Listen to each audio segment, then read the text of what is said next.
Assalamualaikum warahmatullahi wabarakatuh. Alhamdulillahi rabbil alamin. Wa bihi nasta'inu ala umuri dunya waddin. Wassalatu wassalamu ala asyrafil anbiya'i wal mursalin Sayyidina wa maulana Muhammadin wa ala alihi wa ashabihi wa man tabi'ahum bi ihsanin ila yaumiddin. Laqad qala Allah ta'ala fi kitabihil karim wa huwa asdaqul qailin. A'udzu billahi minasy syaithanir rajim. Bismillahirrahmanirrahim. وَجَعَلْنَا مِنَ الْمَاءِ كُلَّ شَيْءٍ حَيٍّ. Al-ayah.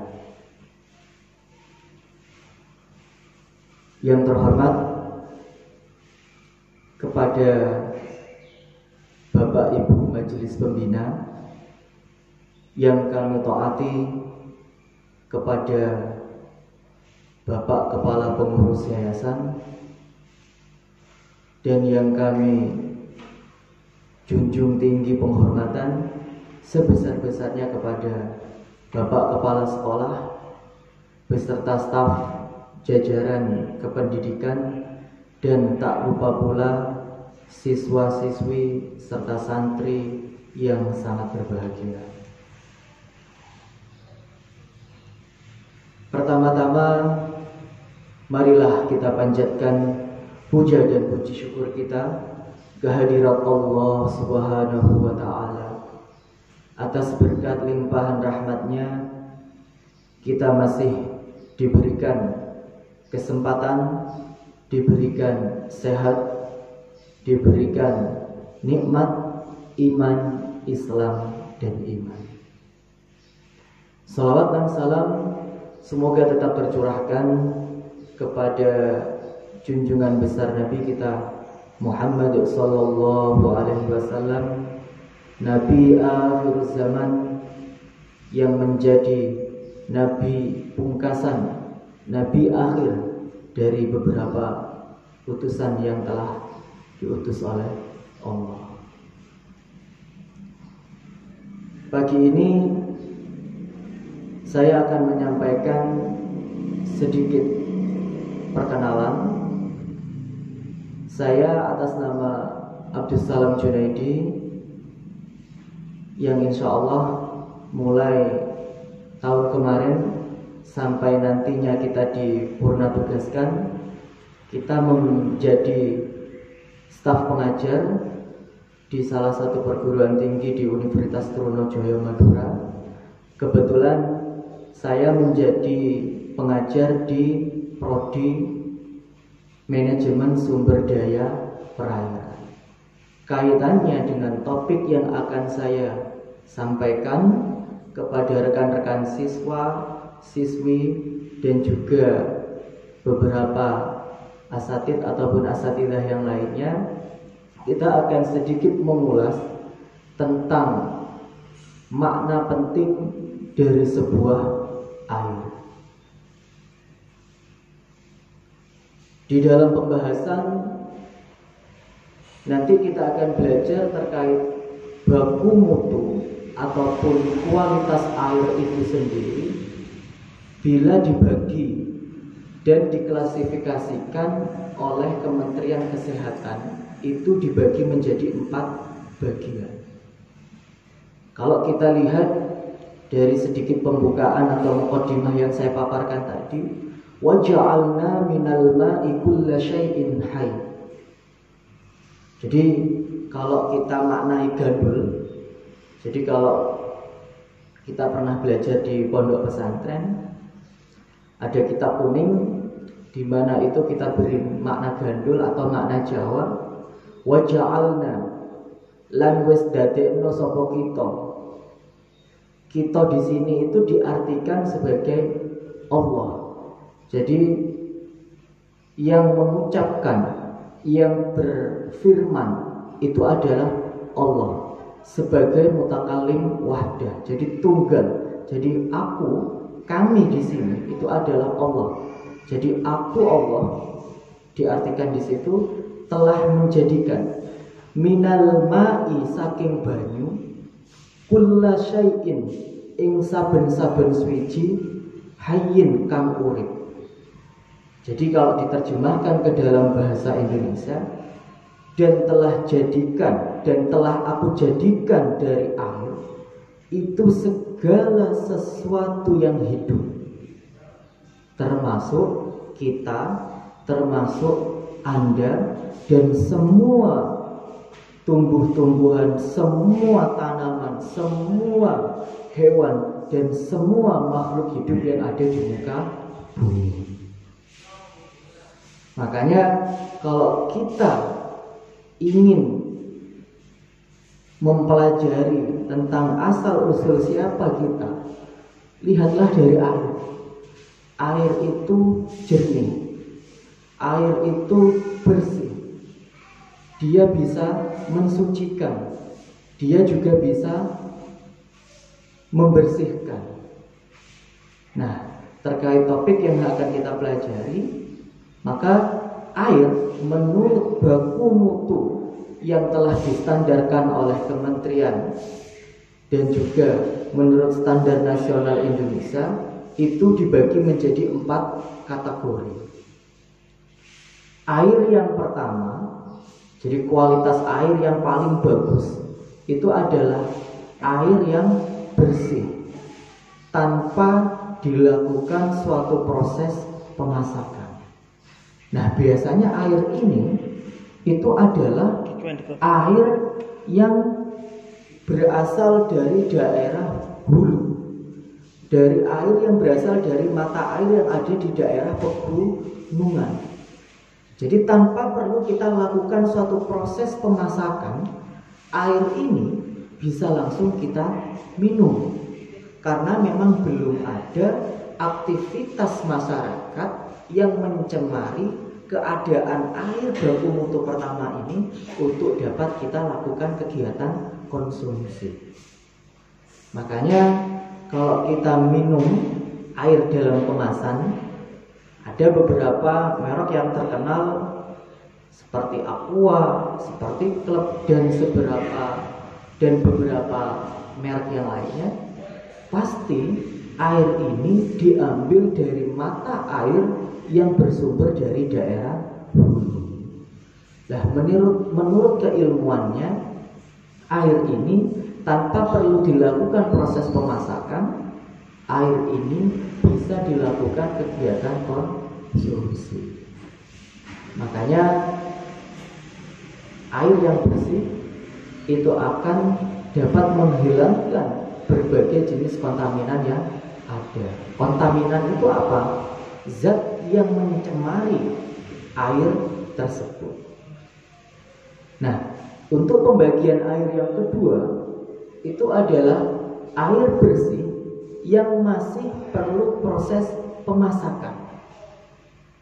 Nah, biasanya kita, Anda, saya, dan juga beberapa kebanyakan orang yang ada di lingkungan kita ini memanfaatkan air ini dialirkan dari pipa PDAM. Kemudian ada juga yang menggunakan sanyu. Jadi masih harus melakukan proses pembuatan sumur untuk proses penyaringan atau untuk proses pengangkatan air tersebut sehingga bisa kita gunakan untuk kegiatan mandi, mencuci, ada yang digunakan untuk kegiatan proses menanak nasi dan sebagainya. Maka air yang kedua ini adalah air yang termasuk dalam kategori bersih, tapi tidak bisa langsung kita konsumsi, harus melalui proses pemasakan terlebih dahulu. Nah, adapun air dalam kategori yang ketiga, yaitu air yang peruntukannya untuk sawah atau untuk kegiatan irigasi yang ada di daerah pertanian ataupun yang ada di daerah perkebunan. Makanya Indonesia ini dikenal sebagai negara yang agraris, di mana diversitas atau keanekaragaman dari tanaman-tanamannya itu sangat melimpah, sehingga mutlak air yang digunakan untuk proses menumbuhkan dari yang awalnya bibit menjadi tanaman yang agak kecil, kemudian menjadi tanaman yang agak besar, sehingga menjadi tanaman yang dewasa, dan akhirnya memberikan proses pembungaan dan juga pembuahan. Maka air dalam kategori ketiga ini adalah air yang diperuntukkan untuk aktivitas pertanian, perkebunan ataupun perhutanan. Jadi air yang masuk dalam kategori ketiga ini bisa kita identikan dengan air yang kotor tapi masih bisa dimanfaatkan untuk kegiatan pengirigasian atau pengaliran di sawah atau pertanian. Kalau ditanya apakah air ini bisa diminum? Ya bisa, tapi tidak sesuai dengan baku mutunya, tidak sesuai dengan kualitas air yang memang harus kita konsumsi. Air yang harus kita konsumsi adalah air yang kualitasnya adalah tipe 1 dan air yang kualitasnya adalah tipe 2. Nah, adapun pembagian air yang nomor 4, yaitu yang terakhir, adalah air yang peruntukannya untuk aktivitas perikanan ataupun pertambakan. Jadi jika diklasifikasikan, jika dibagikan, maka kategori air yang peruntukannya untuk aktivitas pertambakan dan juga perikanan ini termasuk air yang tidak bersih, dalam artian masih perlu proses penyaringan bila nantinya dia akan digunakan untuk proses pengaliran ataupun proses pengisian air kolam yang kita gunakan sebagai aktivitas kegiatan budidaya. Karena apa? Dia dibedakan menjadi 4 golongan karena ada senyawa ataupun zat ataupun bahan asing yang masuk di dalam air tersebut. Jadi apa sih Pak zat atau senyawa yang ada di dalam air tersebut? Apa sih Ustaz? Nah, kalau kalian lihat di iklan televisi, biasanya ditunjukkan oleh orang yang mengiklankan kita harus senantiasa gemar untuk mencuci tangan menggunakan sabun atau menggunakan beberapa zat ataupun desinfektan lainnya. Gunanya apa? Gunanya adalah untuk membunuh kuman ataupun jenis kontaminasi ataupun bakteri yang ada di dalam air tersebut. Nah, kaitannya dengan wabah yang menyerang negara kita, termasuk yang ada di wilayah lingkungan kita, ini COVID-19 atau yang disebut juga dengan virus corona, ini termasuk jenis kuman yang kategorinya tidak bisa kita lihat melalui kasat mata. Secara mata normal, virus ini tidak bisa kita pantau. Kita harus melakukan suatu pengamatan dengan menggunakan alat yang kita sebut sebagai mikroskop. Mungkin rekan-rekan yang ada di tingkat SMK ataupun yang ada di tingkat SMP sudah kenal kan yang namanya mikroskop. Di situ ada lensa perbesarannya. Jadi bila mana virus ataupun bila mana bakteri ataupun bila mana kuman ini ingin dilihat, maka dia harus diteteskan ke dalam kaca preparat ataupun gelas preparat itu, sehingga nantinya ketika kita amati dengan menggunakan lensa itu bisa terlihat dan juga bisa kita amati pergerakannya. Nah, Terlebih himbauan dari pemerintah bahwasanya kita harus sering melakukan kegiatan mencuci tangan. Karena apa? Karena kuman yang ada di dalam tangan ini ataupun virus dan segala macam penyakit yang ada di tangan karena kita melakukan kegiatan cuci tangan ini akan hilang dengan adanya senyawa desinfektan, yaitu senyawa yang dapat menghilangkan dan merusak sel atau merusak komponen penyusun bakteri ataupun virus itu tadi. Sehingga apabila kalian tangannya ataupun badannya ini kotor setelah melakukan aktivitas di luar, kemudian kalian mencuci tangan ataupun kalian mandi, maka dengan adanya sabun ini akan dapat menghilangkan seluruh kontaminasi, baik itu berupa kotoran, kuman, bakteri ataupun virus. Sempat saya baca bahwasanya dengan cara meminum air hangat itu kita bisa menghilangkan virus yang menempel di daerah tenggorokan kita. Nah, kenapa kok harus air hangat? Karena air hangat ini yang akan merusak, yang akan menghambat pertumbuhan kuman yang ada di daerah tenggorokan kita. Makanya kaitannya dengan baku mutu yang saya sampaikan tadi, air dengan kualitas pertama yang ada dengan tanpa proses pemasakan dan air dengan baku mutu yang kedua yang melalui proses pemasakan ini layak untuk kita konsumsi. Terlebih kita sekarang sudah memasuki bulan Ramadan. Bila disarankan untuk meminum air hangat, maka alangkah lebih baiknya jika kita tidak hanya sebatas mencuci tangan dengan menggunakan sabun, dengan menggunakan hand sanitizer, dengan menggunakan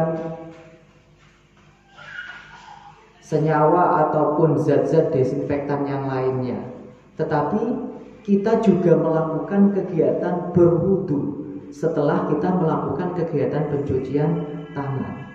Tidak ada salahnya setelah kita melakukan proses pencucian tangan, kita juga melakukan kegiatan wudu. Di mana wudu, di situ ada kegiatan yang namanya membasuh wajah. Sekarang saya tanya, kalau misalkan tangan kita terkena virus atau naudzubillah-nya terkontaminasi virus, bakteri dan sebagainya, dicuci dengan menggunakan hand sanitizer mungkin akan hilang. Tapi kalau wajah kita, apakah masih harus menunggu mandi? Tentunya tidak. Makanya dengan adanya momentum di bulan suci Ramadan ini, kegiatan mencuci tangan yang harus kita lakukan sering kali, terutama dalam menghadapi wabah corona COVID-19 ini, lanjutkanlah dengan kegiatan berwudu, terutama pada kegiatan berkumur ataupun memasukkan air di dalam hidung. Harapannya tidak hanya tangan saja yang bersih, tetapi bagian rongga mulut, bagian kerongkongan, bagian hidung itu juga akan bersih, walaupun kita tidak melakukan kegiatan selanjutnya seperti kegiatan sholat ataupun seperti kegiatan mengaji. Nah, jadi perlu dimaknai bahwasanya wabah ataupun virus corona 19 ini mengingatkan kita bahwa asal usul kita itu adalah dari air.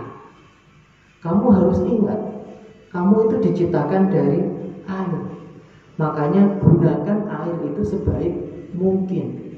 Gunakan air itu untuk mencuci tangan. Gunakan air itu untuk kalian lanjutkan dengan kegiatan berwudu, berkumur, membersihkan wajah, membasuh tangan, mengusap sebagian rambut, kemudian membasuh kaki.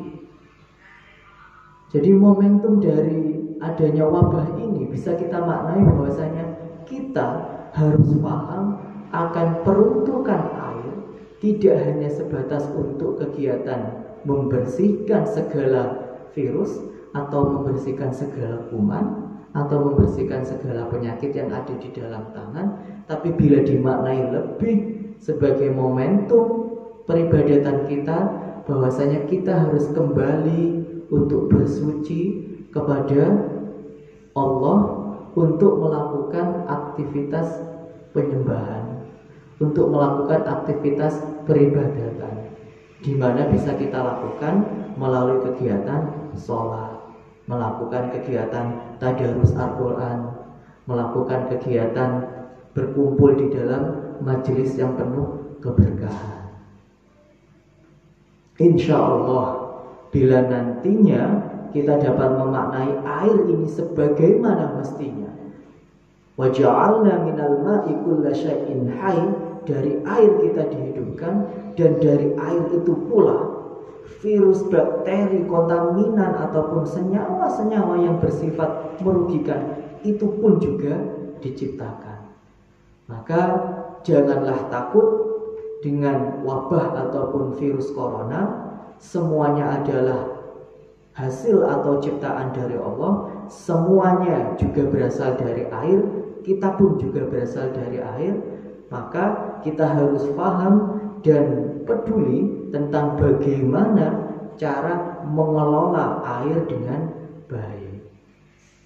Nah, insya Allah bila nantinya kita dapat memanfaatkan kegiatan itu, yaitu melakukan kegiatan pencucian tangan, kemudian jangan lupa untuk berwudu, dan lebih-lebih Anda bisa sholat sunnah wudu, ataupun juga bisa dilanjutkan untuk berkegiatan yang membawa dan mendatangkan pahala, tentunya di bulan Ramadan ini khususnya. Insya Allah saya yakin dan semoga dengan izin Allah wabah atau virus corona COVID-19 ini akan dapat usai dan juga berakhir. Jadi sekali lagi, belajarlah dan lihatlah diri kalian dan bercerminlah diri kalian pada air yang menciptakan adalah Allah Subhanahu wa ta'ala. Siswa-siswiku yang saya cintai dan juga yang saya hormati, itu adalah sedikit ulasan dari saya terkait dengan apa itu yang dinamakan dengan air, mengapa air itu harus dibagi menjadi 4, dan kaitannya dengan peruntukan air itu sebagai upaya pencegahan terhadap adanya ataupun virus COVID-19 ini, sehingga dengan sedikitnya pemahaman kita terhadap air ini dapat memantapkan langkah kita untuk terus berikhtiar mencari ilmu dan juga bermanfaat untuk orang lain. Demikian materi yang dapat saya sampaikan. Kurang lebihnya mohon maaf apabila terdapat tutur kata saya yang salah. Salam semuanya dan besar penghormatan saya sampaikan kepada rekan-rekan yang membantu suksesnya acara kegiatan ataupun pengajian online ini. Semoga kita semua diberkahi dan juga mendapatkan ma'unah, ridho dan juga maghfirah dari Allah Subhanahu wa ta'ala. Wabillahi taufiq wal hidayah wal ridha wal inayah. Tsumma assalamu alaikum warahmatullahi wabarakatuh.